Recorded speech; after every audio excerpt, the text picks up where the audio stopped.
Hi there, and welcome to the Daily Gardener. And thank you so much for listening.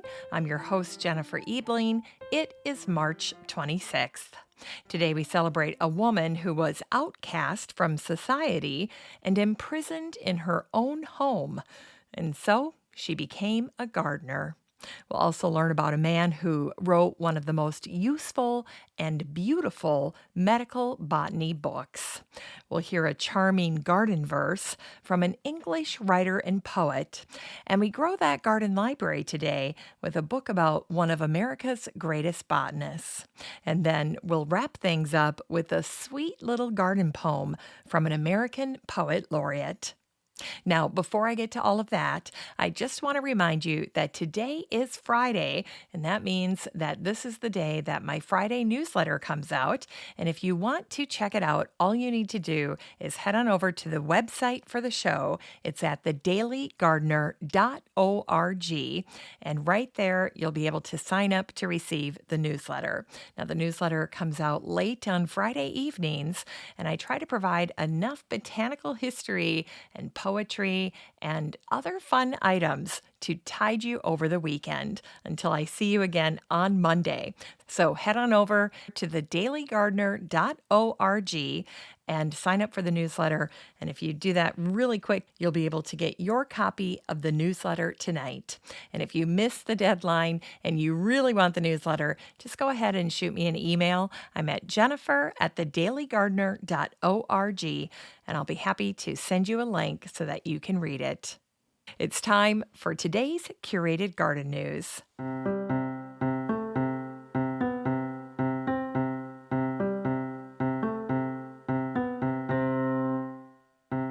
Today's curated news is an article from Apartment Therapy that my mom sent me. It's hot off the press for today, and the title is 6 Shows to Stream If You Love Gardening. Well, what a wonderful topic. Now, I'm going to share the 6 shows with you right here, and then if you want to read more about them or get all of the links to them, you can do that in the Facebook group for the show, because I'll definitely post this article there. But first up is the show Big Dreams, Small Spaces, streaming on Amazon Prime.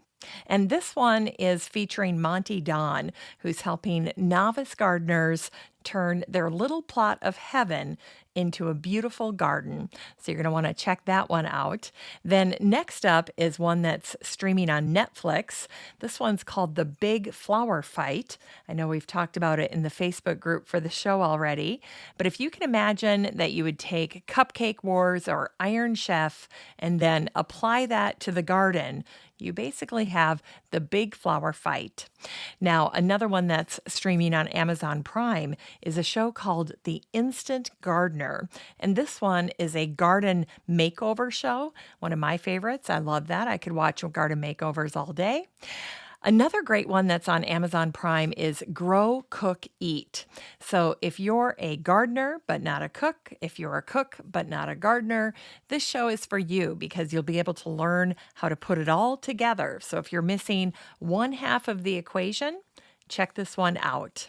And then finally, also on Amazon, is a show called Backyard Envy. This is a show that has 3 friends in New York City. They're doing garden makeovers. This is what I would consider to be a designer or luxury show because the clients tend to be wealthier and money is no object. But that's also fun too, to see what people can do when they're able to reach for the stars. All right, now if you would like to check out this post for yourself, all you need to do is head on over to the Facebook group for the show. It'll be right there. Put in the word stream in the little magnifying glass up at the top under the name of the group, and then this post will pop right up. Now, if you're not in the Facebook group for the show, don't worry about it. You have a standing invitation. You can join at any time. All you need to do is head on up to the search bar where you'd search for a friend and then type in the words Daily Gardener Community and then request to join. I'd love to meet you in the group. It's time for today's botanical history.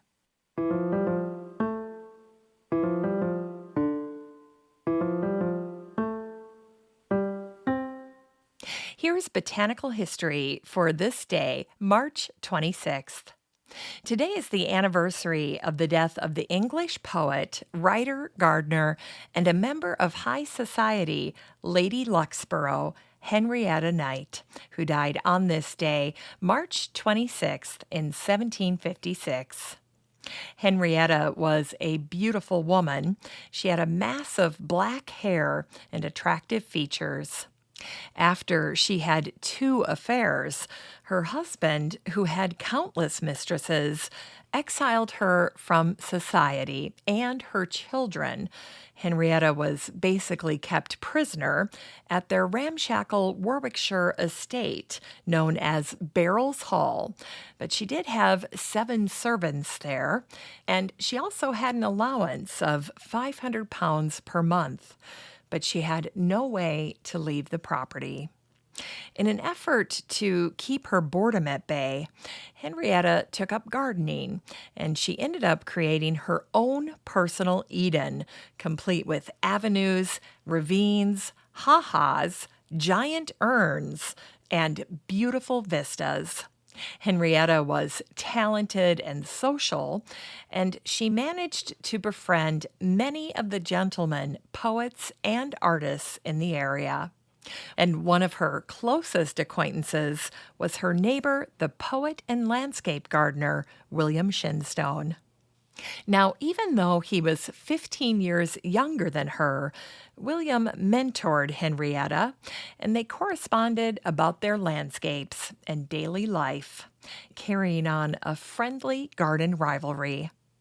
And as Henrietta transformed the landscape at Barrels, she would write to William.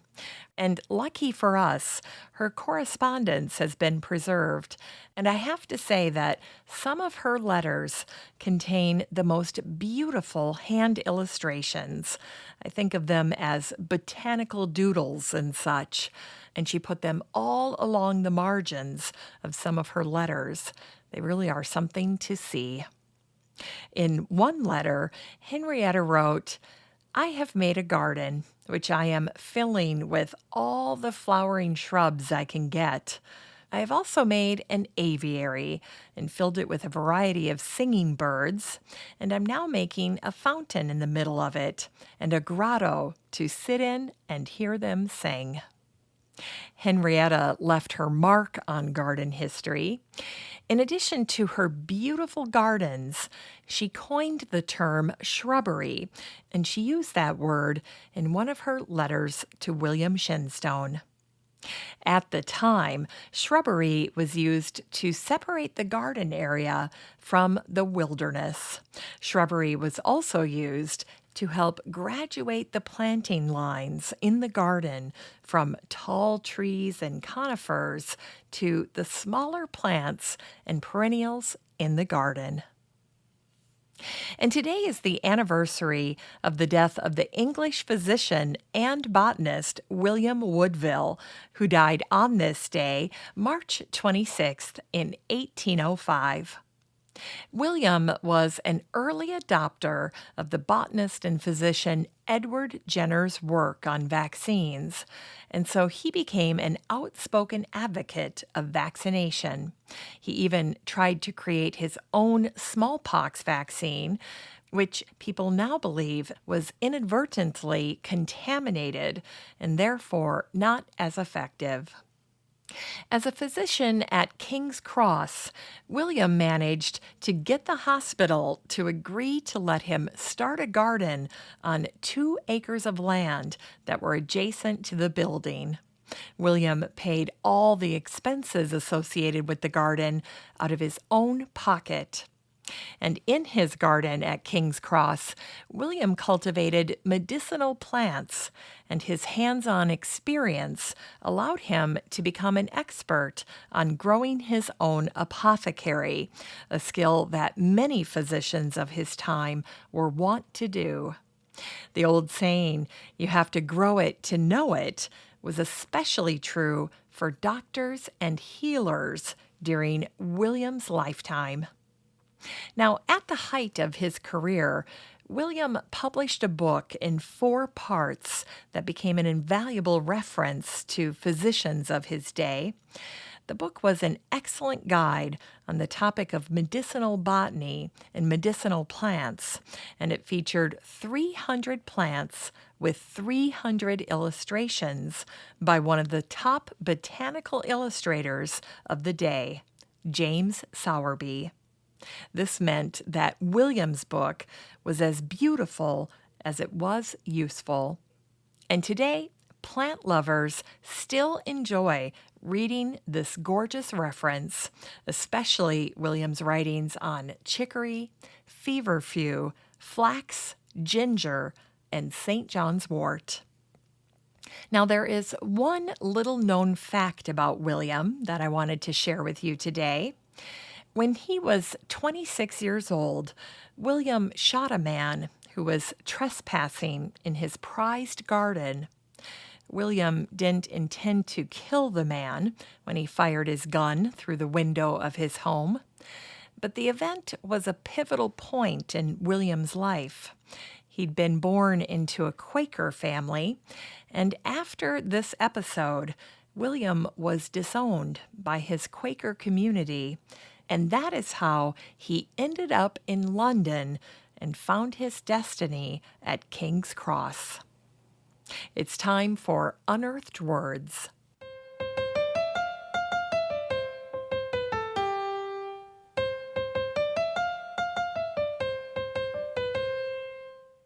Today's unearthed words are from the English poet and scholar A.E. Housman, who was born on this day, March 26th, in 1859. This is one of my favorite poems by Alfred. That was his Christian name, and it's called The Sower. Some seed the birds devour, and some the season mars, but here and there will flower the solitary stars, and fields will yearly bear them as light-leaved spring comes on, and luckless lads will wear them when I am dead and gone.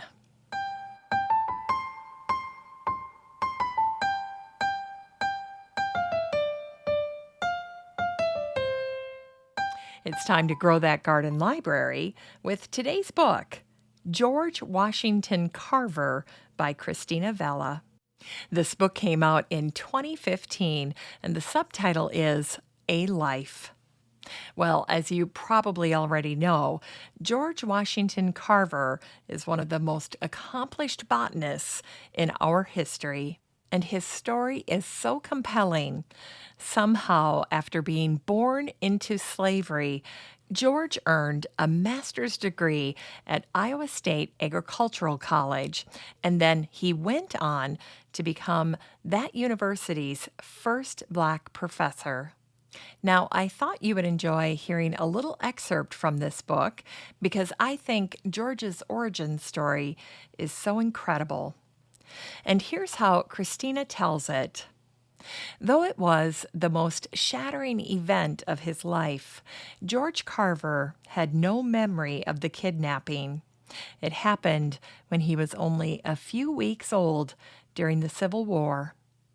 He and his mother were kidnapped by raiders who snatched them from their cabin in southwest Missouri and took them to Arkansas, 70 miles south. He was somehow separated from his mother, who mysteriously disappeared. Their master, Moses Carver, sent a neighbor after them, a man named John Bentley, who belonged to the local militia of the Union Army. And Bentley found George. He wrapped his coat around the infant, tied him to his saddle, and brought him back, traveling at night and hiding during the day from both the Confederate and the Union forces that were prowling in the vicinity. Mary, George's mother, was never seen again. And that is the beginning of George Washington Carver's incredible life story. This book is 456 pages of the life story of the great botanist George Washington Carver. You can get a copy of George Washington Carver by Christina Vella and support the show using the Amazon link in today's show notes for around $20.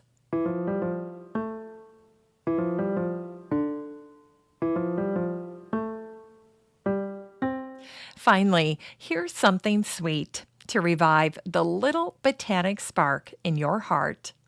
Today is the birthday of the American poet and poet laureate Robert Frost, who was born on this day, March 26th in 1874. And I thought you'd enjoy this sweet and short poem by Robert Frost called Lodged. In 6 little lines, Robert connects himself to the flowers in the flower bed, pelted by wind and rain, yet through it all, managing to survive. Here's Lodged by Robert Frost in honor of his birthday. The rain to the wind said, "You push, and I'll pelt." They so smote the garden bed that the flowers actually knelt and lay lodged, though not dead. I know how the flowers felt. Well, if you've listened this long, I figure you're a true fan of the show, and I just wanted to let you know that next week I'll be taking spring break. My daughter is home from college, and we're just going to spend some time together. So with that said, I will see you in a week, and the show will resume on Monday, April 5th. So until then, friends, thanks for listening to The Daily Gardener. And remember, for a happy, healthy life, garden every day. Hey, thanks for spending another week with The Daily Gardener. If you worry you'll miss your daily dose of botanical brevities, just head on over to thedailygardener.org. That's where you can find all the stories and books that I share on the show. And while you're there, be sure to sign up for my free Friday newsletter. It has lots of goodies in it, and I try to make the newsletter like you're getting a marvelous letter from a garden friend. You can always find The Daily Gardener on all your favorite social media. You can follow the show on Twitter, where I'm at Gardener Podcast, and you have a standing invitation to join the free Facebook group for listeners of the show. Just search for Daily Gardener Community the next time you're on Facebook and request to join. Last but not least, if you haven't already done so, go ahead and leave a review for the show over at Podchaser. I so appreciate reviews. The Daily Gardener is produced in lovely Maple Grove in Wyoming, Minnesota, with the help of Paige Mance, Brooke Bierbaum, and Eric Begay. I'm your host, Jennifer Ebling, and as always, have a great day in the garden, and we'll see you on Monday, April 5th.